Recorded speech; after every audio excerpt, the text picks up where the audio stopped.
Assalamu alaikum friends, I am with you here with a new topic today, that is future perfect continuous tense. आज हम future perfect continuous के tense के बारे में पढ़ेंगे। जैसा कि आपको मालूम है कि किसी भी टेंस को पढ़ने के लिए सबसे पहले उसके हेल्पिंग वर्ब को जानना ज़रूरी है और देन जो मेन वर्ब फॉर्म उसमें यूज़ होती है उसको जानना ज़रूरी है।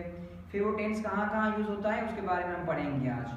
अच्छा, तो फिर परफेक्ट कंटिन्यूस टेंस में हमारे पास जो हेल्पिंग वर्ब है उसमें तीन जो है ना वो ये वर्ड्स हैं, जैसे कि विल हैव बीन, इसका हेल्पिंग वर्ब है। कौन सा है? विल हैव बीन, ये फ्यूचर परफेक्ट कंटिन्यूस का हेल्पिंग वर्ब है। देन हमारे पास में जो वर्ब की जो फॉर्म यूज होती है वो फोर्थ फॉर्म यूज होती है, जिसको हम प्रेजेंट पार्टिसिपल फॉर्म या आईएनजी फॉर्म कहते हैं, जो फर्स्ट फॉर्म या प्रेजेंट फॉर्म में आईएनजी लगाने से बन जाती है।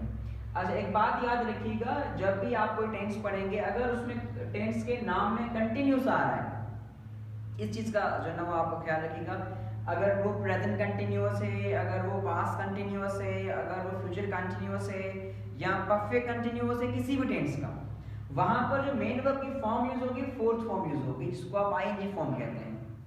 कंटिन्यूअस जो कंटिन्यूअस है वो चाहे प्रेजेंट के हों, पास्ट के हों, फ्यूचर के हों या फिर परफेक्ट कंटिन्यूअस हों किसी भी टेंस के, वहां पर आप वर्ब की जो फॉर्म लगाएंगे वो आईएनजी फॉर्म, जिसको हम प्रेजेंट पार्टिसिपल फॉर्म कहते हैं, वो लगानी है आपने। इस चीज को याद रखिएगा।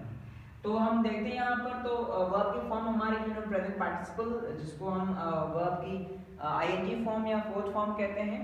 उसके बाद आप देखें इस परफेक्ट कंटिन्यूअस की जितनी भी टेंसेस हैं उसमें हम जो है ना वो फॉर और सिंस का भी इस्तेमाल जो है ना कर लेते हैं। सम टाइम नहीं भी होगा सेंटेंसेस में, लेकिन टाइम पीरियड को शो करने के लिए हम सिंस और फॉर का यूज हम उसमें करते हैं।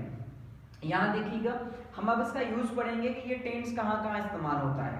सबसे पहले मैं आपको बता दूं कि जो परफेक्ट कंटिन्यूअस टेंस है वो यूज होता है for something, for like if you say something will continue up until a particular event or time in future, कि कोई एक्शन है वो जो कंटिन्यू हो दूसरे किसी खास इवेंट या टाइम जो फ्यूचर में टाइम हो उस वक्त तक कंटिन्यू हो कोई चीज़, तो उस वक्त हम क्या यूज करेंगे? फ्यूचर परफेक्ट कंटिन्यूअस यूज करेंगे।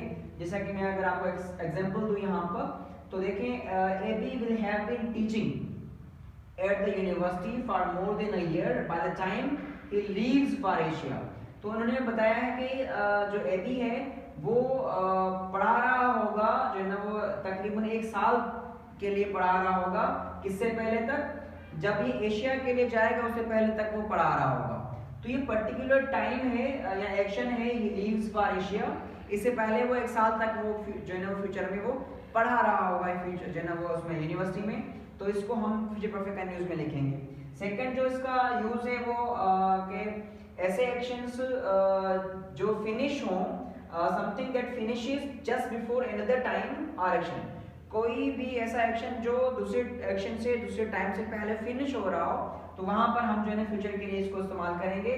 जैसे कि I will be tired when I get home, मैं थका हुआ होऊंगा जब मैं घर पहुंचूंगा। Because I will have been walking for hour an hour, क्योंकि मैं 1 घंटे के लिए दौड़ रहा होऊंगा या चल रहा होऊंगा। ठीक है, तो ये जो एक्शन है वो जो है ना वो दूसरे टाइम से जो ना पहले जो है ना वो आ रहा है, तो उसको आप इस तरह से कहेंगे कि I will be tired when I get home because I will have been walking for hour an hour. तो यहाँ पर ये जो स्ट्रक्चर है ये आपकी फ्यूचर परफेक्ट कंटिन्यूअस की स्ट्रक्चर है, तो वहां पर भी आपने फ्यूचर परफेक्ट कंटिन्यूअस का इस्तेमाल करना है। अब आते हैं हमारे पास जो सिंस और फॉर का यहाँ पर लिखा हुआ है कि हमने कहाँ यूज करना है। बहुत ही आसान है सिंस और फॉर का यूज जो है वो। अच्छा, याद रखिएगा जो फॉर है और सिंस है, सिंस हम वहाँ लगाते हैं जहाँ पे हमें बिगिनिंग ऑफ टाइम तो मालूम होती है, लेकिन हमें वो कैलकुलेटेड टाइम नहीं होता, वो टाइम एग्जैक्ट नहीं होता, उसका एंडिंग हमें मालूम नहीं होता, या किसी टाइम का वक्त का या दिन या जो है ना वो साल के हिस्से का नाम होता है, उसको हम जो है ना वो सिंस वहाँ पे यूज करते हैं। जैसे कि अगर मैं कहूँ कि मैं 2 बजे से आपको पढ़ा रहा हूँ, तो 2 बजे जो है वो बिगिनिंग तो पता है लेकिन एंडिंग नहीं पता हमें, और कैलकुलेटेड टाइम नहीं है।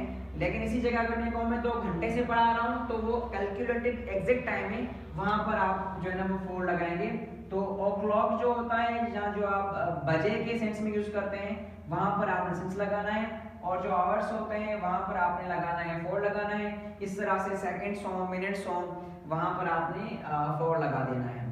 उसके बाद अगर जितने भी दिनों के नाम हैं, फ्राइडे, मंडे, ट्यूसडे, जितने भी नाम हैं, वहां पर अगर कहेंगे कि मैं जो है ना वो मंडे से जो है ना वो जा रहा होऊंगा, तो वहां पे एब्सेंस लगाएंगे। लेकिन अगर कहेंगे मैं 2 दिनों से जा रहा होऊंगा, 2 डेज अगर हम कह देंगे, तो वहां पर हो जाएगा आपका 4 हो जाएगा।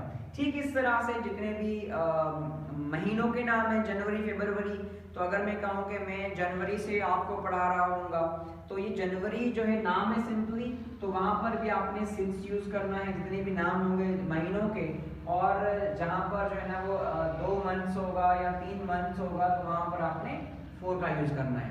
इस तरह से साल के नाम अगर आ जाए, 1999 बहुत पीछे हो गया, 2001 हम कह दें या 2002 कह दें या हम जो है ना वो 2018 कह दें, तो ये भी एक साल का नाम है, तो हम वहां पर भी सिंस यूज करेंगे। और अगर मैं कहूँ कि 2 सालों से, तो वहां पर हम यूज करेंगे 4 यूज करेंगे। इन चीजों का आपने जो है ना वो ध्यान में रखना है कि सिंस और फॉर का आपने यूज कहाँ करना है। ये कुछ एग्जांपल्स थे आपको कि कहाँ कहाँ हमें इसको इस फ्यूचर परफेक्ट टेंस को इस्तेमाल करना है। इसके बाद हम आगे कुछ सेंटेंसेस आपको इसके पॉजिटिव, इसके नेगेटिव, इंट्रोगेटिव हम आपको पढ़ाते हैं, दिखाते हैं। अभी हम फ्यूचर परफेक्ट कंटिन्यूअस टेंस के यहाँ पे मैंने 3 सेंटेंसेस लिखे हैं, एक पॉजिटिव, नेगेटिव, इंट्रोगेटिव। हमें हेल्पिंग वर्ब मालूम है, इसके वर्ब की फॉर्म भी मालूम है।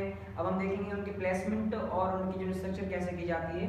अच्छा, तो यहाँ पर पहला सेंटेंस जो मैंने लिखा है वो है I will have been working here for 2 hours. जैसे कि मैंने कहा था कि फॉर आप वहाँ यूज करेंगे जहाँ पर एग्जैक्ट टाइम मालूम होगा, 2 घंटे एग्जैक्ट टाइम है, कैलकुलेटेड टाइम है, तो वहाँ पर आप फॉर का यूज करेंगे। अच्छा, ये विल हैव बीन इसके क्या है, हेल्पिंग वर्ब्स हैं। मेन वर्ब हमने कही थी आपको कि आपने फोर्थ फॉर्म या जिसको हम प्रेजेंट पार्टिसिपल फॉर्म कहते हैं वो आपने ऐड करनी है। तो इसकी हो जाएगी I will have been working here for 2 hours. उसके बाद आपके पास यहाँ पर उसका नेगेटिव अगर हम बनाएंगे, तो आपने राइट आफ्टर जो will first part of helping verb है, उसके बाद आपने नॉट एडवर्ब को ऐड कर देना है, तो वो बन जाएगा I will not have been. जो remaining part of helping verb है that will be added after that not, तो आप उस नॉट के बाद वो रिमेनिंग पार्ट ऐड कर देंगे, तो that becomes I will not have been working here since 2 o'clock, कि मैं जो है वो 2 o'clock से काम नहीं कर रहा हूँगा। अच्छा, उसके बाद हम अगर इंट्रोगेटिव में आए, तो इंट्रोगेटिव बनाने के लिए आपने क्या करना होता है कि हेल्पिंग वर्ब को हमेशा आप आगे लेकर आते हैं, सब्जेक्ट से पहले लेकर आते हैं। तो अब ये बन जाएगा आपका कि will I have been working here since 2019, तो ये आपका इंट्रोगेटिव है। और इंट्रोगेटिव बनाने के लिए विल के बाद आपने जो है सब्जेक्ट कर देना, उसके बाद रिमेनिंग पार्ट जो उसका है आपने वो ऐड कर देना है। तो ये बन जाएगा आपका कि will I have been working here since 2019। तो इस चीज को ध्यान रखिएगा, ये आपका पॉजिटिव है, पॉजिटिव इस तरह से बनेगा। अच्छा, उसके बाद ये आपका नेगेटिव है, नेगेटिव में आप जो है वो नेगेटिव शो करने के लिए इसको नॉट ऐड करेंगे। फिर ये आपका इंट्रोगेटिव है, और इंट्रोगेटिव में आपने लाजमन ऐड करना है यहाँ पर क्वेश्चन मार्क। यहाँ मैं आपको बताया था कि फॉर हम वहाँ यूज करेंगे जब हमें टाइम पीरियड एग्जैक्ट मालूम हो कि कितना है। यहाँ देखिएगा, यहाँ 2 o'clock लिखा है मैंने, दैट मीन्स के 2 बजे से, यहाँ 2 बजे। तो इसकी मायने में हम क्या करेंगे, हमने यहाँ पे सिंस ऐड किया है, क्योंकि हमें ये मालूम नहीं है कि 2 बजे से तो हम काम कर रहे होंगे, लेकिन एंडिंग क्या होगी, एंडिंग टाइम क्या है, यहाँ कैलकुलेटेड टाइम नहीं, तो वहाँ पे हमने सिंस का जो है ना यूज किया है। तो इस तरह से ये आपके पॉजिटिव, नेगेटिव, इंट्रोगेटिव सेंटेंसेस।